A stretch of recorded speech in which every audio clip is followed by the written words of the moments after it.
10.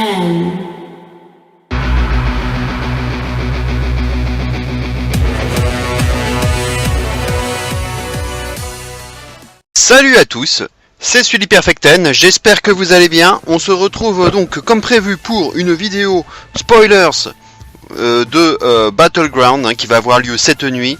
Alors un pay-per-view, un nouveau de transition, un peu à l'instar de Great Balls of Fire, puisqu'on approche maintenant de SummerSlam, c'est dans un gros mois maintenant. Et là on commence vraiment à entrer de plein pied dans la Road to SummerSlam. Et ce qui se passera à Battleground va nous donner quelques éléments d'indication sur ce qui pourrait se passer à SummerSlam. C'est vrai que ce n'est pas le pay-per-view qui est le plus hypant de ces derniers mois. Il n'y a pas beaucoup de belles affiches. Les build-up n'ont pas été terribles. Et puis surtout, il faut noter que SmackDown n'est pas vraiment gâté en ce moment. Ils sont beaucoup retombés, je trouve, depuis le brand split qui leur avait fait pourtant du bien. Mais ces derniers mois, il faut reconnaître que SmackDown repasse régulièrement en dessous de Raw au niveau qualité des bookings. Même si déjà Raw c'est pas exceptionnel, mais là du côté de SmackDown, c'est quand même assez plat, on s'ennuie, et il y a vraiment un manque d'originalité, un manque de créativité, et c'est vrai que moi je fais partie en tout cas de ceux qui sont les plus déçus par ce que nous propose SmackDown depuis quelques temps.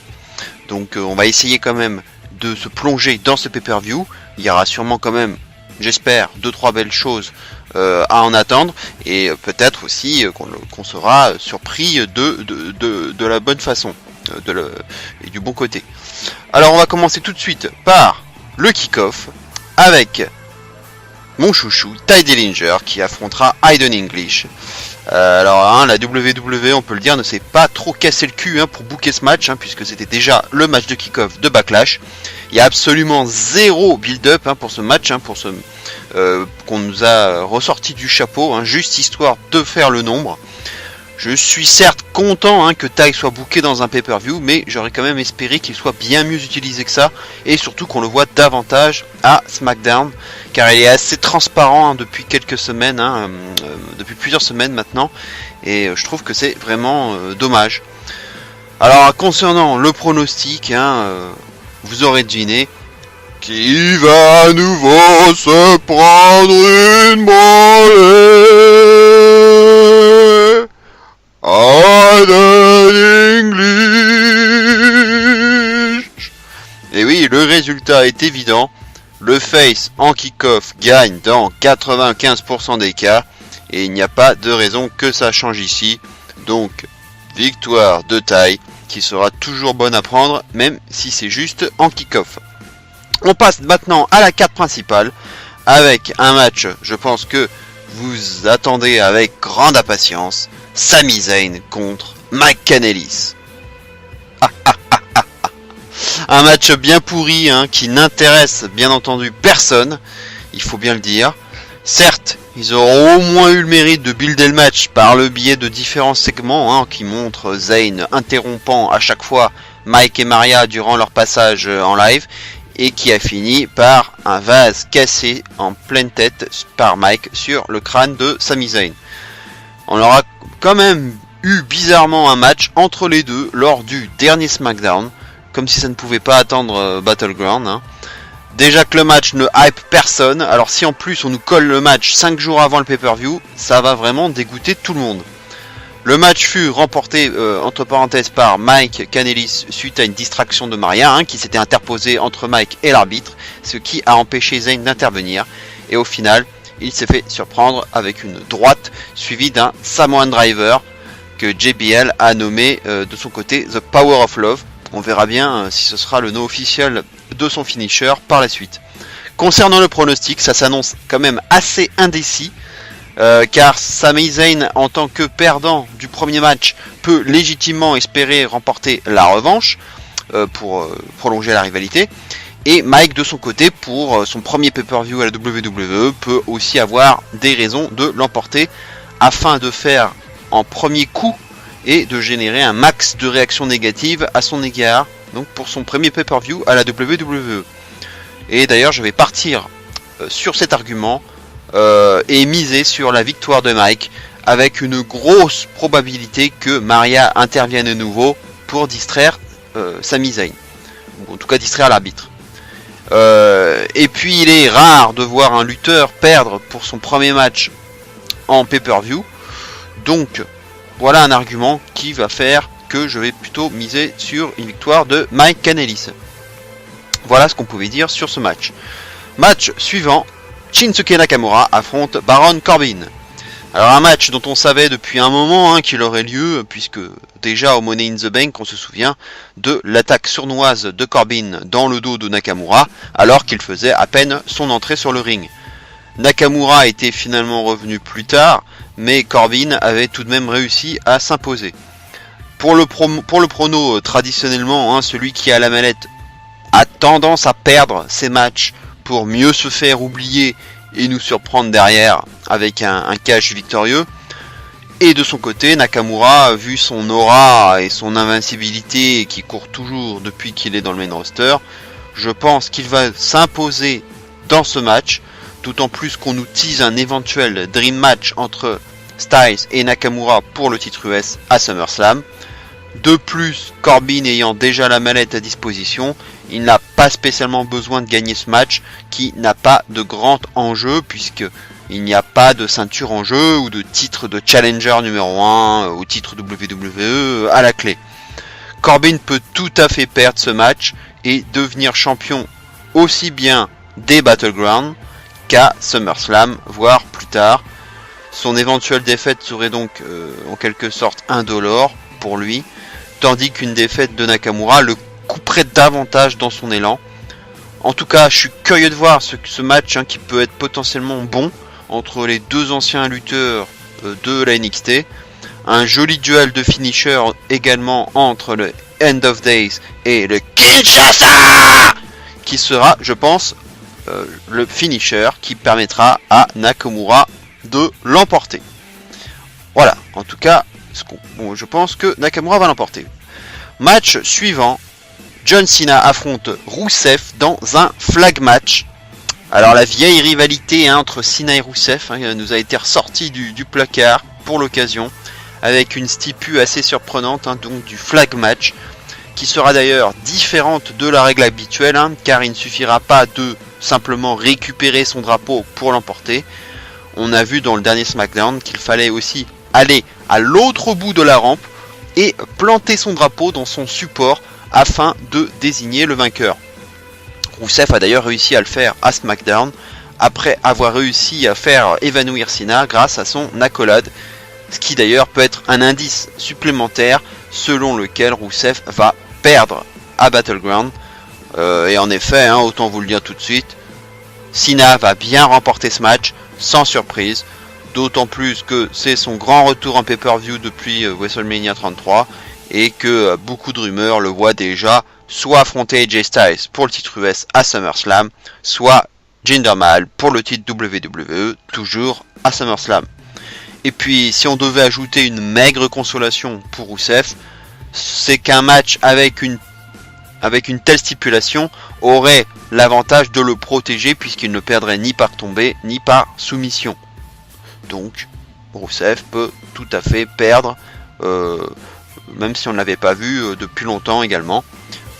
Donc voilà un peu les arguments pour vous dire que Cena va l'emporter. Match suivant. Alors c'est un match qui n'est pas sur la carte, et d'ailleurs on ne sait même pas si c'est encore un match, mais c'est tout ce qui entoure le mystère Breezango. Je suis obligé d'en parler car on sait qu'à Battleground il y aura aussi donc soit un segment, soit un match improvisé entre Breezango et une équipe mystère afin de résoudre enfin l'énigme des précédents Fashion Files qui se sont succédés, afin de savoir qui a saccagé plusieurs fois le bureau de Breezango et kidnappé leur cheval, puis tué leur cheval en leur renvoyant uniquement sa tête lors du dernier SmackDown, comme vous pouvez le voir sur l'illustration actuellement. Beaucoup d'hypothèses ont fleuri ces derniers temps. On peut a priori exclure The Ascension, hein, puisqu'on a vu qu'il semblait hors de cause hein, lors d'un précédent Fashion Fight. Concernant les Colons, Primo est actuellement blessé, donc on peut aussi les écarter. On parle beaucoup du retour d'Harper et Rowan en équipe, mais honnêtement je ne comprendrais pas pourquoi Harper reviendrait subitement en tant que heel sans raison apparente, alors qu'en solo il y aurait vraiment quelque chose à faire avec lui, même s'il est très mal utilisé hein, malheureusement, et que Rowan brille également par son absence. Quelques rumeurs aussi sur Sanity, hein, aussi fleuries, mais vu qu'ils sont occupés à la NXT, hein, notamment avec un match a priori contre les Others of Pain à TakeOver, je n'y crois absolument pas. Je pourrais aussi ajouter que Ziggler aussi hein, est très discret hein, depuis quelques temps. Encore faut-il lui adjoindre un partenaire crédible. La Spirit Squad, hein, je pense que c'est terminé cette histoire. Sinon j'ai aussi pensé aux Singh Brothers, qu'il serait intéressant d'ajouter au roster par équipe de SmackDown, hein, qui manque clairement de profondeur. Bref, j'ai hâte de voir ça, même si en soi il s'agit d'une storyline complètement débile, hein, on est d'accord, mais si ça peut permettre les débuts ou le retour d'une équipe, moi ça suffit à me hyper en tout cas. Et tiens, à propos de hyper, hein, je n'ai pas parlé des Hype Bros, hein, qu'on n'a pas du tout vu lors du dernier SmackDown, mais qui semblent aussi hors de cause, hein, puisqu'on les avait vus avec Breezango lorsque le cheval avait disparu. Mais un heel turn des Hype Bros serait aussi une surprise, sait-on jamais, même s'il faudrait alors nous justifier tout ça de façon crédible, ce qui ne serait pas évident. Donc en fait c'est assez étonnant, mais vu le peu de hype que j'ai pour ce pay-per-view, j'en reviendrai presque à dire que le mystère autour de Breezango et de leurs éventuels rivaux me hype peut-être plus que la plupart des matchs, donc c'est quand même assez étonnant d'en arriver là. Match suivant, ou en tout cas la suite, avec les Usos qui vont défendre leur titre par équipe face au New Day. Alors un match revanche, hein, suite à, on s'en souvient, à la défaite des Usos au Money in the Bank, hein, qui avait lâchement quitté le ring pour se faire décompter à l'extérieur afin de conserver leur ceinture. Une feud hein, qui risque de traîner en longueur jusqu'au moins SummerSlam, à mon avis, étant donné, comme je le disais précédemment, le manque de profondeur du roster par équipe. Match assez indécis, hein, car pour moi, deux scénarios sont possibles à partir du moment où, selon moi, la feud va se prolonger jusqu'à SummerSlam. Premièrement, soit les New Day gagnent, mais sans remporter les ceintures, à savoir donc une victoire par disqualification, puisque l'option du count-out peut a priori être écartée, hein, car ce serait quand même bien surprenant que les Usos nous refassent le coup 2 fois de suite, donc plutôt un DQ. Soit, deuxième option, les Usos l'emporteraient de leur côté, mais de façon pas clean, ce qui correspond finalement au même pronostic que celui que j'avais fait pour Money in the Bank. Donc par exemple, hein, je vais ressortir un peu les mêmes arguments, hein. Par exemple, un Twin Magic, les Usos hein, qui joueraient sur leur gémellité pour tromper l'arbitre et l'emporter, ou bien un pied dans les cordes que l'arbitre n'aurait pas vu, une épaule relevée lors du tombé que l'arbitre n'aurait pas vu également, ou bien un low blow de la part de l'un des Usos, ou bien les Usos qui frappent les New Day avec la ceinture, toujours dans le dos de l'arbitre, etc., etc. Bref, il y aurait de quoi faire, hein, je pense, pour l'emporter de façon pas clean. Personnellement, je vais partir sur la victoire des Usos de façon pas clean, puisque comme vous venez de le voir, il y a beaucoup plus de possibilités à faire ça qu'en faisant gagner les New Day par disqualification. Quoi qu'il en soit, une chose est sûre pour moi, les Usos vont conserver leur titre à l'issue de Battleground, et je pense que les Usos perdront leur titre à SummerSlam, probablement contre les New Day, dans un match à stipulation et sans disqualification, justement pour sortir du count-out de Money in the Bank, plus l'éventuelle disqualification qu'il y aurait à Battleground. Donc du coup, un match à stipulation hors no DQ à SummerSlam pourrait justement régler enfin le contentieux entre les deux équipes. Par exemple dans un Steel Cage match, un Street Fight ou une menace, comme par exemple que si les Usos se font disqualifier, ils perdront alors leur ceinture, comme on a pu le voir récemment entre Ambrose et le Miz. Donc j'espère que le match sera au moins aussi bon qu'au Money in the Bank, car hormis cette fin pourrie qu'on avait eue, il faut pas oublier quand même que le match était plutôt bon et dynamique.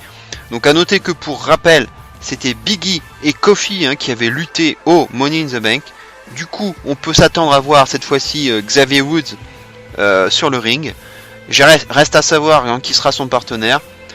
Peut-être Big E, vu que Kofi avait lutté en solo face à Jimmy Uso à SmackDown cette semaine. Donc ça c'est on va dire un petit pronostic bonus. Donc je verrai plutôt Xavier Woods avec Big E dans ce match. Voilà, match suivant. Match Fatal 5-Way Elimination Match pour savoir qui sera la number one contender au titre de Naomi à SummerSlam. Donc on aura Tamina, Natalya, Lana, Becky Lynch et Charlotte Flair. Alors c'est quand même bien dommage de ne pas voir Naomi défendre son titre en pay-per-view, ce qui ne va pas arranger, je pense, la situation des femmes à la WWE, qui n'est déjà pas fameuse depuis quelques temps déjà. Concernant le pronostic, alors je mise quand même sur Charlotte, qui est celle dont le profil correspondrait le mieux pour affronter Naomi dans un pay-per-view d'une envergure telle que SummerSlam. Et puis Naomi et Charlotte ne se sont pas affrontés depuis un moment, donc ça changerait un petit peu d'avoir un tel match. Mais il faut pas non plus exclure Natalya. Je pense que si c'est pas Charlotte, ce sera Natalya. Voilà, elle tourne depuis un bon moment autour du titre, sans avoir vraiment eu sa chance. Et quand même, ce rôle de vétéran, elle est là depuis un moment, elle fait le job, et je pense qu'elle mérite quand même d'avoir quelque chose.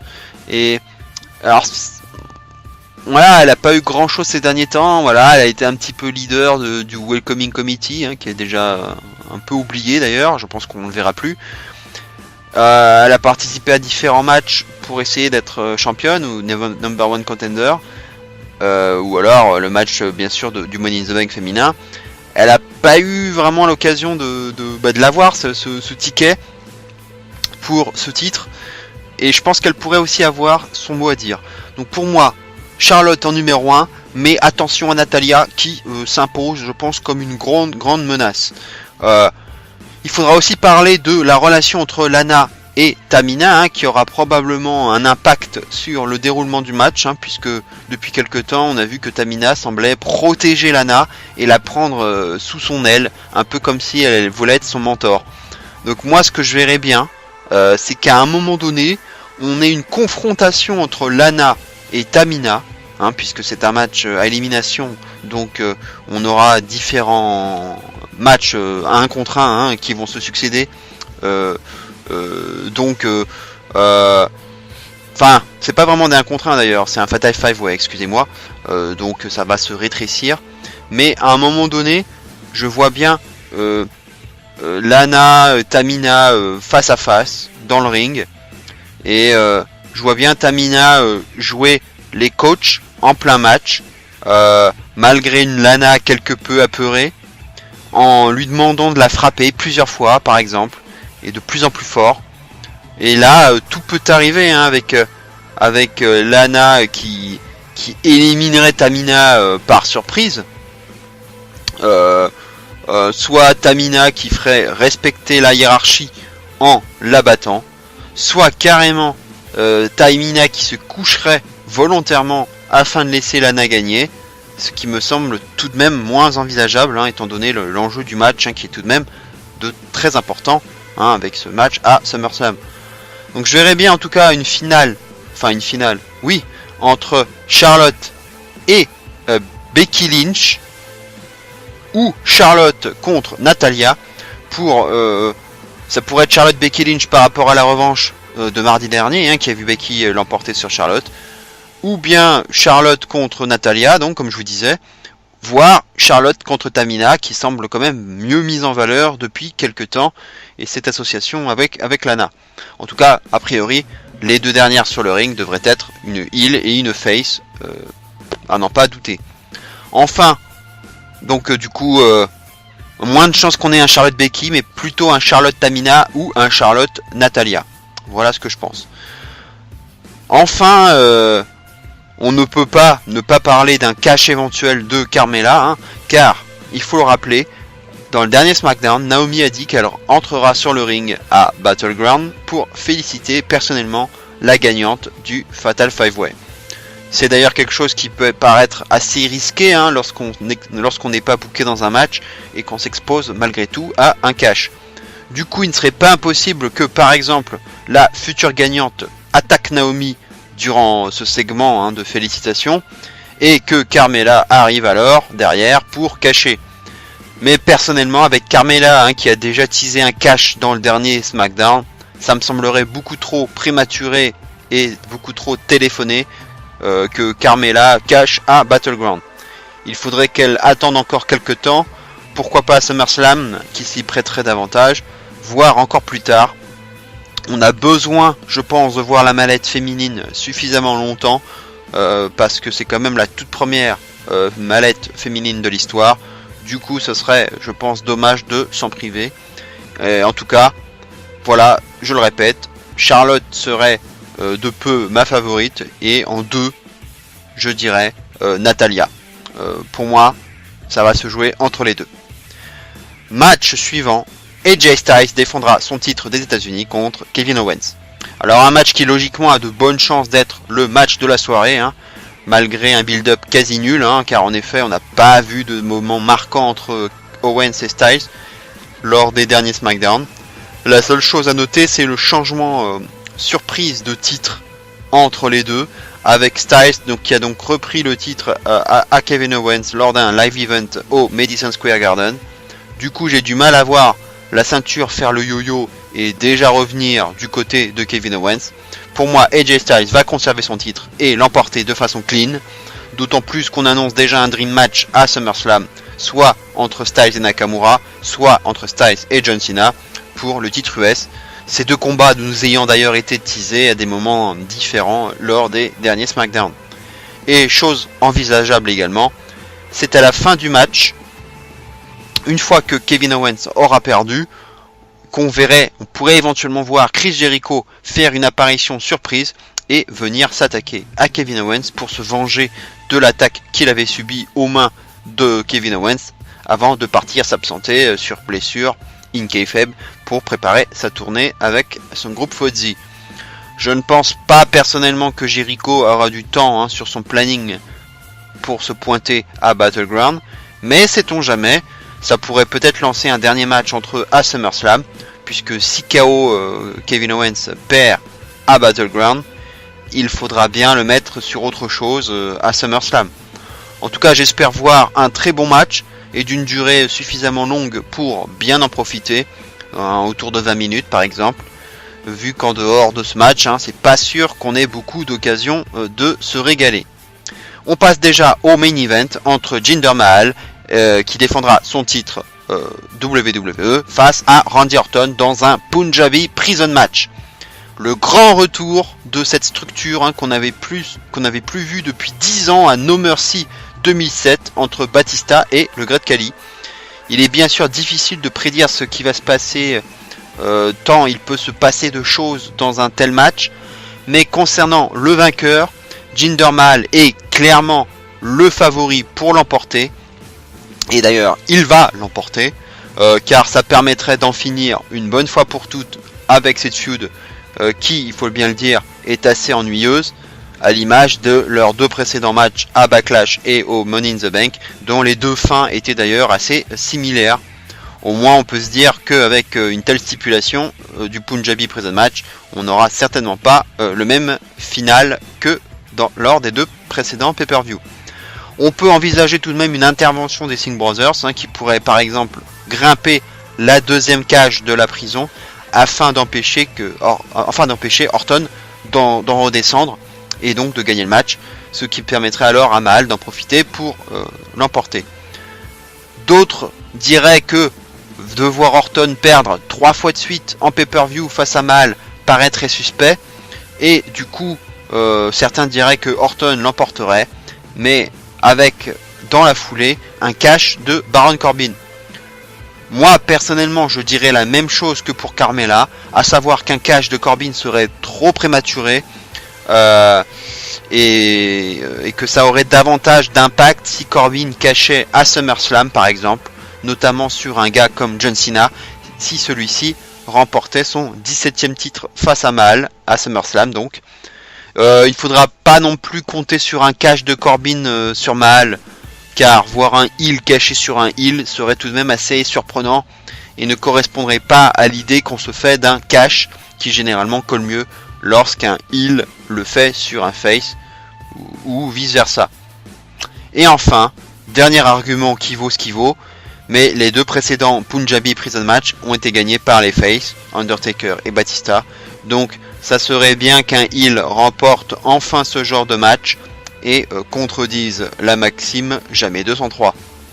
Et puis une victoire de Mahal aurait du sens au vu de cette gimmick d'anti-américain qu'il a arboré depuis son règne de champion, et dans le même temps ce qu'on est en train de voir entre Cena et Rusev qui est aussi du même tonneau, donc du coup une confrontation entre Mahal et Cena à SummerSlam aurait tout son sens. Voilà ce que je pouvais dire sur les spoilers de Battleground. N'hésitez pas à dire ce que vous en pensez en commentaire et à liker, à commenter, à partager donc cette vidéo. Voilà, vous avez encore quelques heures pour vous faire votre avis, faire vos pronostics avant le kick-off à 1h du matin. En tout cas, on se retrouve très vite dans la semaine, j'espère, le plus tôt possible pour la vidéo review du pay-per-view. Ensuite, personnellement, je peux vous le dire, je serai en vacances à partir de vendredi prochain, mais je serai dans les parages, ce qui fait que je pourrai vous faire quelques vidéos durant l'été et vous parler déjà de SummerSlam, de Takeover Brooklyn 3. Voilà, il y aura quand même pas mal de choses dont je pourrais vous parler. J'envisage peut-être même de vous faire une vidéo sur Triple Mania 25 qui aura lieu aussi fin août. Donc j'ai quand même plusieurs choses en tête. Et puis je compte aussi vous faire des vidéos review des différents épisodes de Game of Thrones qu'il va y avoir durant le mois d'août.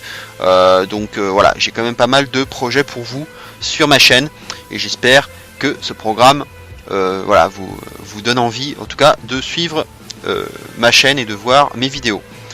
Voilà, en tout cas je vous souhaite un bon dimanche. On se retrouve donc très vite la semaine prochaine. Et d'ici là, bien entendu, n'oubliez jamais, mais jamais, vive le catch et à l'étail pour le kick-off. Ciao!